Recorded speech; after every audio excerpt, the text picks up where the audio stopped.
मेरा नाम रिया है। मेरी उम्र 38 साल है। ऊपर वाले ने मुझे 2 बेटियों दी है और उनके संग मैं बहुत खुशहाल जिंदगी बिता रही हूँ। मेरे पति एक किसान है।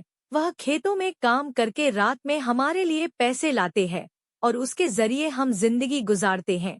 आज भी मामूली दिन था। हम माँ बेटियां बालकनी में बैठी एक दूसरे से बात कर रही थी जब मेरी छोटी बेटी खुश होते हुए बोली, मम्मी, हम पापा के पास चलें? वह हम तीनों को देखकर खुश हो जाएंगे। हम उनकी मदद भी कर देंगे और फिर मेला देखने के लिए जाएंगे। पता है, मेरी सारी सहेलियां मेला देखने के लिए गई हैं। मम्मी, वादा, हम दोनों झूला नहीं झूलेंगे और न वहां जाकर किसी चीज की मांग करेंगे। बस मेला देखना चाहते हैं। वह बहुत प्यार से बोल रही थी। मैंने उसके चेहरे पर प्यार से हाथ फेरा और अपनी बड़ी बेटी की ओर देखा। मैं बोली, अच्छा, चलो जाओ, अपनी अपनी चुनरी ले आओ।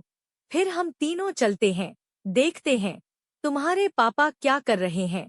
अगर उन्होंने कहा तो हम लोग मेला जरूर जाएंगे। यह कहकर मैं अपनी जगह से खड़ी हो गई और अंदर चली गई थी।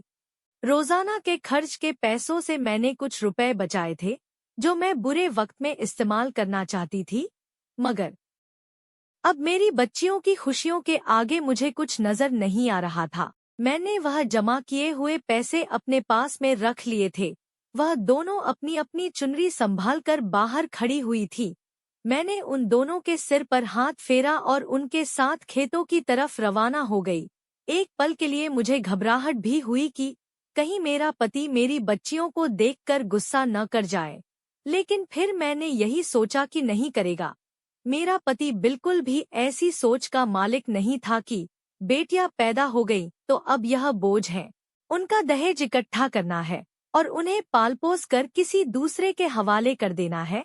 बल्कि मेरा पति कहता था कि बेटियां लक्ष्मी होती हैं, ऊपर वाले की दी हुई खुशियां होती हैं, उन्हें तो बहुत ही प्यार से रखना चाहिए, उनके जरिए ही घर में लक्ष्मी आती है। मैं अपने पति के विचारों से बहुत खुश होती। हम लोग खेतों में दाखिल हो गए। दूर से ही मुझे मेरे पति काम करते हुए नजर आ गए। मेरी बेटियां भागती हुई अपने पापा की तरफ चली गई, जबकि मैं भी कदम संभालते हुए उनके पास पहुंची। वह हम तीनों को देखकर दंग रह गए और हैरान होकर बोले थे, अरे, तुम तीनों यहाँ पर कैसे? अभी तो तुम्हारे ट्यूशन का वक्त होने वाला है।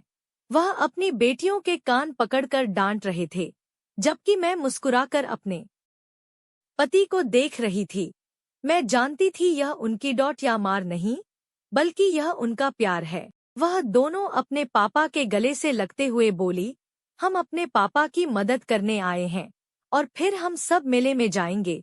आप हमें जरूर लेकर जाएंगे, वरना हम आपसे बात नहीं करेंगे। मेरी छोटी बेटी काफी शरारती थी, इसलिए चहक कर बोली। मेरे पति ने प्यार से उन दोनों के सिर पर हाथ फेरा था और हाँ में सिर हिलाकर उन दोनों को एक तरफ कर दिया था और मेरी तरफ परेशान निगाहों से देखने लगे थे।